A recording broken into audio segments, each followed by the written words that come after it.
مجھ میں تمہارے مقابلے کی طاقت ہوتی یا میں کسی مضبوط قلعے میں پناہ لے لیتا۔ فرشتوں نے کہا اے لوط، ہم تمہارے پروردگار کے فرشتے ہیں، یہ لوگ ہرگز تم تک نہیں پہنچ سکیں گے، تو کچھ رات رہے سے اپنے گھر والوں کو لے کر چل دو، اور تم میں سے کوئی شخص پیچھے مڑ کر نہ دیکھے مگر تمہاری بیوی کے جو آفت ان پر پڑنے والی ہے وہی اس پر بھی پڑے گی۔ ان کے عذاب کے وعدے کا وقت صبح ہے، اور کیا صبح کچھ دور ہے؟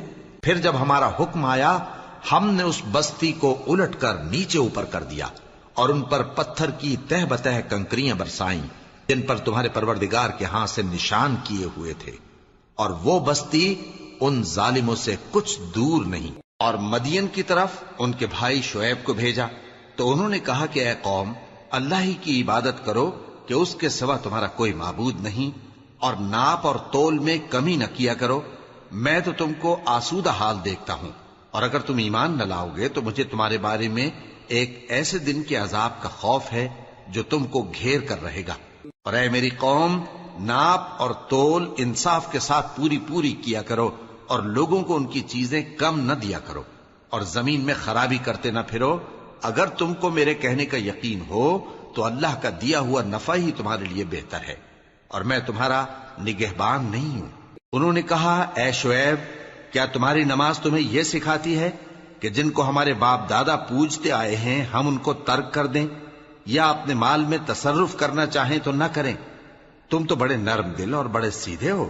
انہوں نے کہا کہ اے قوم، دیکھو تو اگر میں اپنے پروردگار کی طرف سے دلیل روشن پر ہوں اور اس نے اپنے ہاں سے مجھے نیک روزی دی ہو تو کیا میں اپنا فرض ادا نہ کروں؟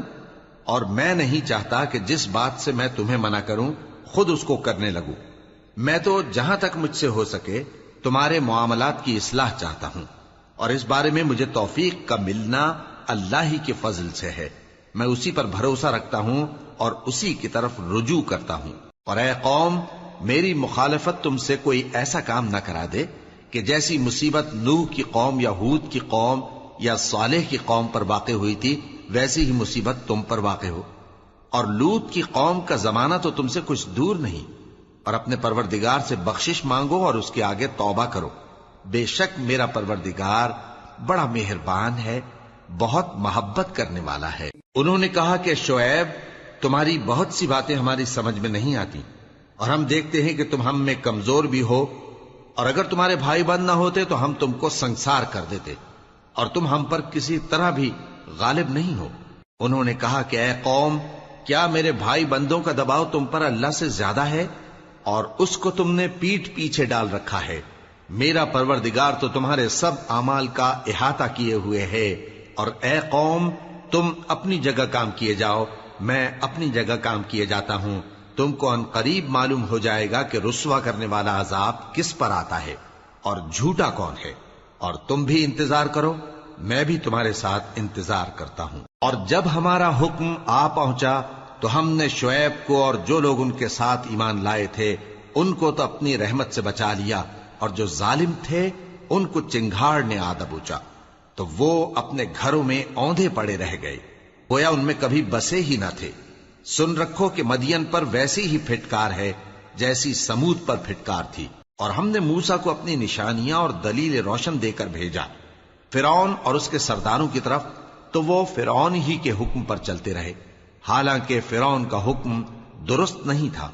وہ قیامت کے دن اپنی قوم کے آگے آگے چلے گا، پھر ان کو دوزخ میں جا اتارے گا، اور جس مقام پر وہ اتارے جائیں گے وہ برا ہے۔ اور اس جہان میں بھی لعنت ان کے پیچھے لگا دی گئی، اور قیامت کے دن بھی پیچھے لگی رہے گی۔ جو انعام ان کو ملا ہے برا ہے۔ یہ پرانی بستیوں کے تھوڑے سے حالات ہیں جو ہم تم سے بیان کرتے ہیں، ان میں سے بعض تو باقی ہیں اور بعض تہس نہس ہو گئیں۔ اور ہم نے ان لوگوں پر ظلم نہیں کیا بلکہ انہوں نے خود اپنے اوپر ظلم کیا۔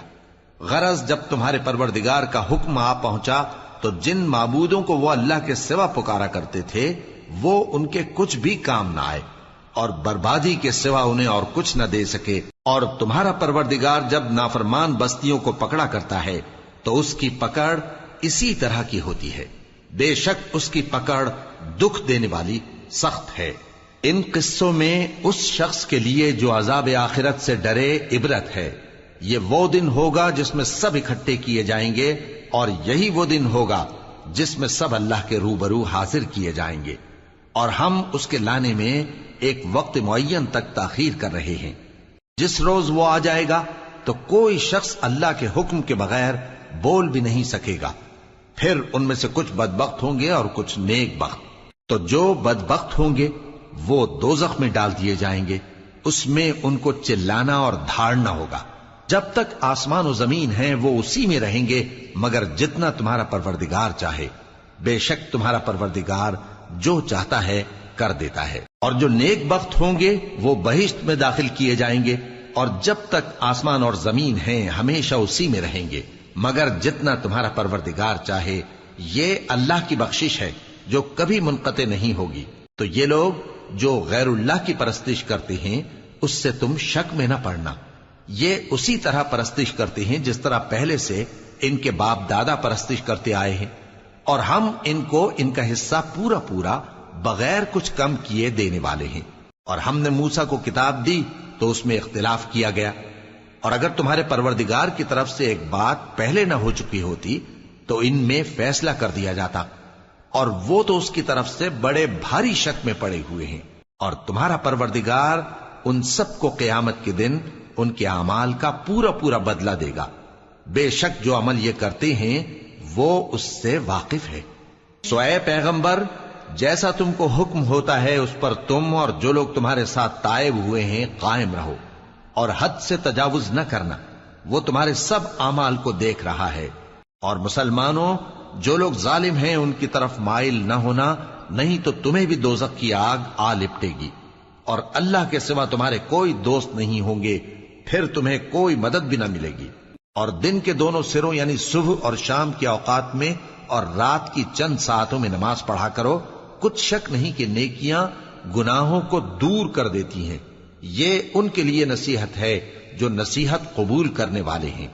اور صبر کیے رہو کہ اللہ نیکوکاروں کا اجر ضائع نہیں کرتا۔ تو جو امتیں تم سے پہلے گزر چکی ہیں ان میں ایسے ہوش مند کیوں نہ ہوئے جو ملک میں خرابی کرنے سے روکتے؟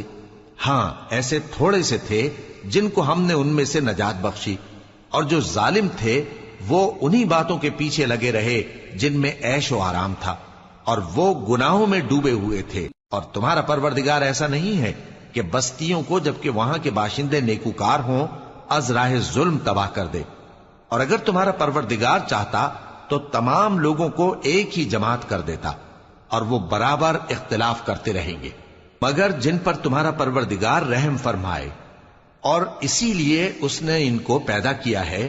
اور تمہارے پروردگار کا قول پورا ہو گیا کہ میں دوزخ کو جنوں اور انسانوں سب سے بھر دوں گا۔ اور اے نبی اور پیغمبروں کے وہ سب حالات جو ہم تم سے بیان کرتے ہیں ان سے ہم تمہارے دل کو جمائے رکھتے ہیں، اور ان حالات میں تمہارے پاس حق پہنچ گیا، اور یہ مومنوں کے لیے نصیحت اور عبرت ہے۔ اور جو لوگ ایمان نہیں لائے ان سے کہہ دو کہ تم اپنی جگہ عمل کیے جاؤ، ہم اپنی جگہ عمل کیے جاتے ہیں، اور نتیجہ اعمال کا تم بھی انتظار کرو، ہم بھی انتظار کرتے ہیں۔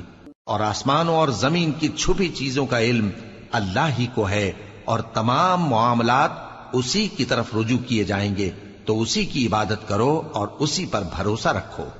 اور جو کچھ تم لوگ کر رہے ہو تمہارا پروردگار اس سے بے خبر نہیں۔ شروع اللہ کا نام لے کر جو بڑا مہربان نہایت رحم والا ہے۔ الف لام را، یہ کتاب روشن کی آیتیں ہیں۔ ہم نے اس قرآن کو عربی میں نازل کیا ہے تاکہ تم لوگ سمجھ سکو۔ اے پیغمبر، ہم اس قرآن کے ذریعے سے جو ہم نے تمہاری طرف بھیجا ہے تمہیں ایک نہایت اچھا قصہ سناتے ہیں، اور تم اس سے پہلے بے خبر تھے۔ جب یوسف نے اپنے والد سے کہا کہ ابا، میں نے خواب میں 11 ستاروں اور سورج اور چاند کو دیکھا ہے، دیکھتا کیا ہوں کہ وہ مجھے سجدہ کر رہی ہیں۔ انہوں نے کہا کہ بیٹا، اپنے خواب کا ذکر اپنے بھائیوں سے نہ کرنا، نہیں تو وہ تمہارے حق میں کوئی چال چلیں گے۔ کچھ شک نہیں کہ شیطان انسان کا کھلا دشمن ہے، اور اسی طرح اللہ تمہیں برگزیدہ و ممتاز کرے گا اور خواب کی باتوں کی تعبیر کا علم سکھائے گا۔ اور جس طرح اس نے اپنی نعمت پہلے تمہارے دادا پر دادا ابراہیم اور اسحاق پر پوری کی تھی، اسی طرح تم پر اور اولاد یعقوب پر پوری کرے گا۔ بے شک تمہارا پروردگار سب کچھ جاننے والا ہے، حکمت والا ہے۔ ہاں، یوسف اور ان کے بھائیوں کے قصے میں پوچھنے والوں کے لیے بہت سی نشانیاں ہیں۔ جب انہوں نے آپس میں تذکرہ کیا کہ یوسف اور اس کا بھائی ابا کو ہم سے زیادہ پیارے ہیں، حالانکہ ہم جماعت کی جماعت ہیں، کچھ شک نہیں کہ ابا کھلی غلطی پر ہیں، یوسف کو یا تو جان سے مار ڈالو یا کسی ملک میں پھینک آؤ، پھر ابا کی توجہ صرف تمہاری طرف ہو جائے گی اور اس کے بعد تم نیک لوگوں میں ہو جاؤ گے۔ ان میں سے ایک کہنے والے نے کہا کہ یوسف کو جان سے نہ مارو، کسی اندھے کنویں میں ڈال دو کہ کوئی راہگیر اسے نکال کر کسی دوسرے ملک میں لے جائے گا، اگر تم کو کرنا ہی ہے تو یوں کرو۔ یہ مشورہ کر کے وہ اپنے والد سے کہنے لگے کہ ابا جان، کیا سبب ہے کہ آپ یوسف کے بارے میں ہمارا اعتبار نہیں کرتے، حالانکہ ہم اس کے خیر خواہ ہیں؟ کل اسے ہمارے ساتھ بھیج دیجئے کہ خوب میوے کھائے اور کھیلے کودے، ہم اس کے نگہبان ہیں۔ انہوں نے کہا کہ یہ امر مجھے غمناک کیے دیتا ہے کہ تم اسے لے جاؤ، یعنی وہ مجھ سے جدا ہو جائے، اور مجھے یہ بھی خوف ہے کہ تم کھیل میں اس سے غافل ہو جاؤ اور اسے بھیڑیا کھا جائے۔ وہ کہنے لگے کہ اگر ہماری موجودگی میں کہ ہم ایک طاقتور جماعت ہیں اسے بھیڑیا کھا گیا تو ہم بڑے نقصان میں پڑ گئے۔ غرض جب وہ اس کو لے گئے اور اس بات پر اتفاق کر لیا کہ اس کو اندھے کنویں میں ڈال دیں، اور ہم نے یوسف کی طرف وحی بھیجی کہ ایک وقت ایسا آئے گا کہ تم انہیں ان کے اس سلوک سے آگاہ کرو گے اور ان کو اس وحی کی کچھ خبر نہ ہوگی۔ اور یہ حرکت کر کے وہ رات کے وقت باپ کے پاس روتے ہوئے آئے، کہنے لگے کہ ابا جان، ہم تو دوڑنے اور ایک دوسرے سے آگے نکلنے میں مصروف ہو گئے اور یوسف کو اپنے اسباب کے پاس چھوڑ گئے تو اسے بھیڑیا کھا گیا، اور آپ ہماری بات کو گو ہم سچ ہی کہتے ہیں باور نہیں کریں گے۔ اور ان کے کرتے پر جھوٹ موٹ کا لہو بھی لگا لائے۔ یعقوب نے کہا کہ یوں نہیں ہے، بلکہ تم اپنے دل سے یہ بات بنا لائے ہو۔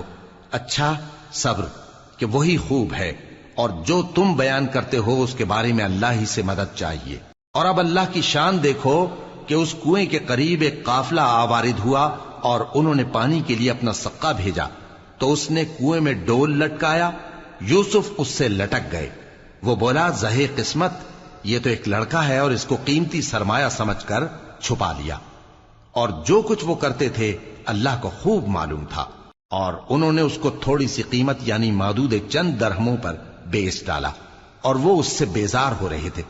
اور مصر میں جس شخص نے اس کو خریدا اس نے اپنی بیوی سے جس کا نام زلیخا تھا کہا کہ اس کو عزت و اکرام سے رکھو، عجب نہیں کہ یہ ہمیں فائدہ دے یا ہم اسے بیٹا بنا لیں۔ اس طرح ہم نے یوسف کو سرزمین مصر میں جگہ دی، اور غرض یہ تھی کہ ہم ان کو خواب کی باتوں کی تعبیر سکھائیں، اور اللہ اپنے کام پر غالب ہے لیکن اکثر لوگ نہیں جانتے۔ اور جب وہ اپنی جوانی کو پہنچے تو ہم نے ان کو دانائی اور علم عطا کیا، اور نیکوکاروں کو ہم اسی طرح بدلہ دیا کرتے ہیں۔ اور جس عورت کے گھر میں وہ رہتے تھے اس نے ان کو اپنی طرف مائل کرنا چاہا اور دروازے بند کر کے کہنے لگی، یوسف جلدی آؤ۔ انہوں نے کہا کہ اللہ پناہ میں رکھے، وہ یعنی تمہارے میاں تو میرے آقا ہیں، انہوں نے مجھے اچھی طرح سے رکھا ہے، میں ایسا ظلم نہیں کر سکتا، بے شک ظالم لوگ فلاح نہیں پائیں گے۔ اور اس عورت نے ان کا قصد کیا اور انہوں نے اس کا قصد کیا۔ اگر وہ اپنے پروردگار کی نشانی نہ دیکھتے تو جو ہوتا سو ہوتا۔ یوں اس لیے کیا گیا کہ ہم ان سے برائی اور بے حیائی کو روک دیں، بے شک وہ ہمارے چنے ہوئے بندوں میں سے تھے۔ اور دونوں دروازے کی طرف بھاگے، آگے یوسف پیچھے زلیخا، اور عورت نے ان کا کرتا پیچھے سے پکڑ کر جو کھینچا تو پھاڑ ڈالا، اور دونوں کو دروازے کے پاس عورت کا خاوند مل گیا۔ تو عورت بولی کہ جو شخص تمہاری بیوی کے ساتھ برا ارادہ کرے اس کی اس کے سوا کیا سزا ہے کہ یا تو قید کیا جائے یا اسے دکھ کا عذاب دیا جائے۔ یوسف نے کہا، اسی نے مجھ کو اپنی طرف مائل کرنا چاہا تھا۔ اور اس کے خاندان میں سے ایک گواہ نے گواہی دی کہ اگر اس کا کرتا آگے سے پھٹا ہو تو یہ سچی اور یوسف جھوٹا ہے، اور اگر کرتا پیچھے سے پھٹا ہو تو یہ جھوٹی اور وہ سچا ہے۔ سو جب اس کا کرتا دیکھا تو پیچھے سے پھٹا تھا، تب اس نے زلیخا سے کہا کہ یہ تمہارا ہی فریب ہے، اور کچھ شک نہیں کہ تم عورتوں کے فریب بڑے بھاری ہوتے ہیں۔ یوسف اس بات کا خیال نہ کر، اور زلیخا تو اپنے گناہ کی بخشش مانگ، بے شک خطا تیری ہی ہے۔ اور شہر میں عورتیں گفتگویں کرنے لگیں کہ عزیز کی بیوی اپنے غلام کو اپنی طرف مائل کرنا چاہتی ہے اور اس کی محبت اس کے دل میں گھر کر گئی ہے، ہم دیکھتی ہیں کہ وہ کھلی گمراہی میں ہے۔ پھر جب زلیخا نے ان عورتوں کی گفتگو جو حقیقت میں دیدار یوسف کے لیے ایک چال تھی سنی تو ان کے پاس دعوت کا پیغام بھیجا اور ان کے لیے ایک محفل مرتب کی۔